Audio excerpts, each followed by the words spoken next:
அனைவருக்கும் வணக்கம். மக்களால் நன்மக்களுக்காக. இன்னைக்கு கொள்ளு துவையல், கொள்ளு ரசம் தாங்க.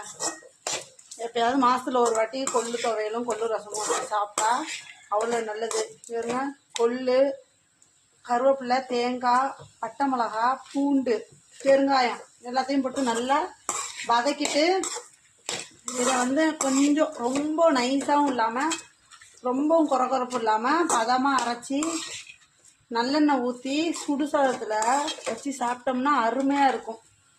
அந்த கொள்ளு வச்ச தண்ணியை ரசமாக வச்சுக்கலாம். ரசம் ஊற்றி சாப்பிட்றவங்க ஊற்றி சாப்பிட்லாம், இல்லை துவையில கரைச்சி சாப்பிட்றவங்க சாப்பிட்லாம். அது நம்ம விருப்பம். ஆனால் என் பிள்ளைங்க என்ன செய்ய போகுதுன்னு தெரில. இன்றைக்கி போய் இதை வச்சுட்டிங்களாம்மா அப்படின்னு அவ்வளோ பாடுபடுத்துவாளுங்க. இருந்தாலும் சாப்பிட்ருவாங்க. பாருங்க, இது ஹெல்த்தி தானேங்க. என்னைக்காவது ஒரு நாள் ஹெல்த்தி சாப்பிட்லாம். இன்னைக்கு இல்லாமல் இன்றைக்கி ஒரு ஹெல்த்தியான ஃபுட்டு.